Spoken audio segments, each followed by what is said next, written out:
Salut à tous et bienvenue dans ce nouveau numéro de À l'affiche. Avec aujourd'hui une artiste aussi provocante que fascinante. Depuis ses débuts dans les années 60, elle met son corps au centre et au service de son art. Opération performance au bloc opératoire, un plan sur le front et même un manteau créé à partir de ses propres cellules. Certains crient au génie, d'autres à la folie. Au-delà de la provocation, une œuvre politique et engagée. Orlan est mon invité du jour et je vais tout de suite la retrouver.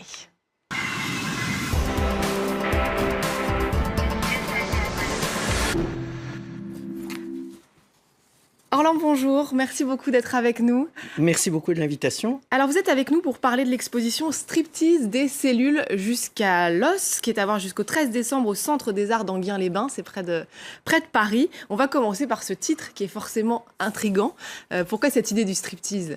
Eh bien parce que j'ai travaillé il y a très longtemps avec les draps de mon trousseau et que je me suis stripteasé tout en citant l'histoire de l'art, c'est-à-dire la naissance de Vénus de Botticelli, avec à la fin de la série de photos un tas de draps qui est comme une chrysalide dont on ne sait pas quel corps va naître. Donc c'était très, prémonitoire. Mais en même temps, j'ai toujours voulu pointer le striptease en disant qu'il n'y avait pas de striptease possible pour les filles. Parce qu'en fait, il y a tellement d'images dont on est revêtu, qui sont projetées sur nos corps, que même en fait, on ne peut pas les enlever. Vêtements, on ne peut pas les enlever. Donc moi, j'ai essayé d'aller en fait plus loin, d'enlever le premier vêtement, le premier costume qui est la peau, qui est en même temps une interface avec le monde, et d'être en écorché. Puis ensuite, de montrer mes os. On voit bien qu'on va effectivement, comme le dit, jusqu'à l'os. Alors on va tout de suite regarder si ça vous dit quelques images justement de l'exposition.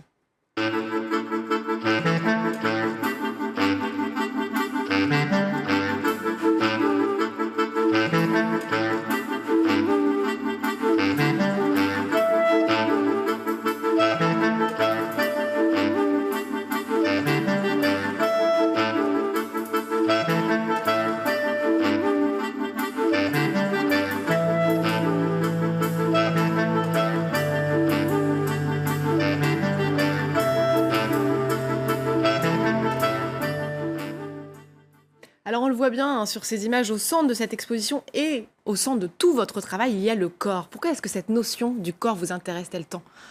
Eh bien, j'ai commencé par la peinture et la sculpture, et j'y reviens quand même assez souvent, mais il y a un moment où je me suis dit qu'en tant que femme, c'était vraiment l'endroit où se passait énormément de choses, énormément de pressions qui sont à la fois des pressions culturelles, traditionnelles, aussi de la religion, de la politique, etc. Et qui avait donc une inscription dans nos chairs, dans notre corps, de toutes ces pressions sociales. Et alors vous commencez, vous n'avez que 17 ans, je crois, on est en 1964. Oui. Comment est-ce que l'art vous apparaît comme justement le moyen de soutenir ces idées sur le corps, sur la norme ?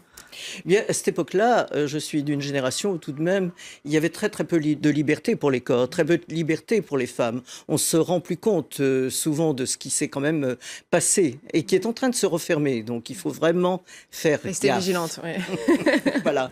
Donc, c'est à cette époque-là que je me suis mis à travailler. Justement, donc j'ai lutté avec beaucoup d'autres pour que nous ayons le droit à l'avortement, pour que nous ayons le droit à la contraception. Plein de choses qui font que tout à coup, notre corps peut nous appartenir un peu plus. Alors, on peut voir par exemple une première œuvre, c'était Orlan accouche d'elle-même. Certains diront que c'est un peu narcissique ou en tout cas un peu exhibitionniste. En tout cas, c'est certaines critiques qui peuvent se retrouver quand on parle de votre travail, Orlan. Qu'est-ce que vous leur répondez? Mais vous savez, c'est très très bizarre. Il y a finalement que dans les arts plastiques où on ne fait ce type de reproche. Parce que quand vous avez un chanteur qui est devant 1000 personnes, qui leur demande de chanter avec lui ou avec elle, qui s'habille, qui se déshabille, qui comme Jackson a Michael Jackson, des gestes très très sexy, etc., qui se met vraiment en valeur d'une manière narcissique, là on ne dit pas à cet artiste qu'est-ce qu'il est mauvais, il est trop narcissique, ce n'est pas bien. Pas du tout, c'est plutôt même valorisé. Alors que dans les arts plastiques, il y a toujours la peur du corps en fait. Et effectivement, avec le corps, eh bien, le risque de passer les tabous, le risque de pornographie est là, même si ça ne se passe pas dans les têtes. Il y a projection. Alors justement, le corps, là, vous êtes allé assez loin dans l'exploration du corps. C'était dans les années 90. C'est sans doute une des œuvres qui a marqué le plus votre carrière. C'est omniprésent. C'était des performances réalisées dans un bloc opératoire. Vous avez transformé votre corps lors d'opérations chirurgicales qui ont été diffusées dans plusieurs musées. Alors justement, souvent, ces œuvres, elles prennent un peu le pas sur votre carrière. Parfois, vous avez regretté d'avoir fait ces performances ? Ah non, jamais, j'en suis vraiment très très fier, mais c'est vrai qu'il y a eu un tel scandale médiatique qu'effectivement, actuellement, souvent, ça fait encore écran à toutes les autres œuvres que j'ai faites, alors que j'ai fait un nombre d'heures dans ma vie, et aussi bien de la sculpture, de la peinture, des nouvelles technologies, des biotechnologies, énormément de choses très différentes, parce qu'effectivement, je ne me soucie très peu de la manière de le dire ou de le faire. Ce que j'essaye, c'est d'avoir d'abord une idée, et ensuite de trouver la bonne matérialité. Donc c'est passé par des choses très très différentes. Et est-ce que vous vous souciez dans la manière dont c'est reçu? Parce que ces images, par exemple, sont assez difficiles à regarder, mais justement, ça vous intéresse, ce rapport. Écoutez, si on faisait que des petites fleurs et des choses faciles à regarder, c'est sûr qu'on ne pointerait pas grand-chose, quoi. Et c'est vrai que le corps, pour moi, est vraiment très politique, et le privé est politique. Donc, pour moi, c'était essentiel. Et tout le monde a un corps. Ouais. Et non seulement un corps, mais dans la vie, on n'a pas qu'un corps. On a des corps.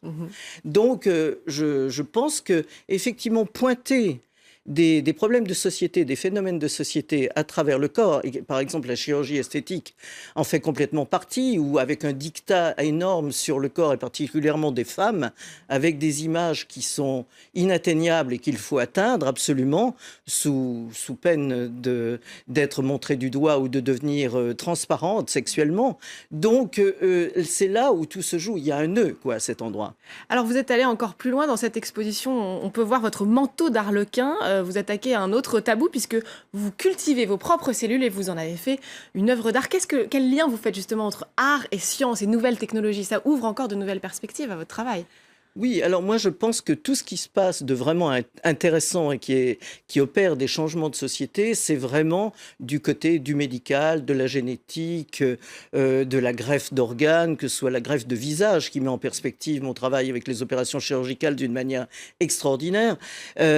Donc c'est vraiment plutôt du côté de la génétique, de la science, du médical que vraiment les choses se passent et sont intéressantes. Vous n'avez pas de limite parce qu'on sait que ce sont des sujets au niveau de l'éthique qui posent beaucoup de questions, même à la médecine, purement médecine. Ah mais oui, ça fait bouger effectivement nos barrières, ça stimule nos idées. Et vous savez, la plupart des gens vivent avec des idées d'il y a 50 ans, 100 ans, ne savent même pas comment les choses se passent. Par exemple, moi, tel que je suis hybridé avec un bœuf. Mais peut-être que beaucoup de personnes qui vont regarder cette émission sont hybridées avec un bœuf et ne le savent pas.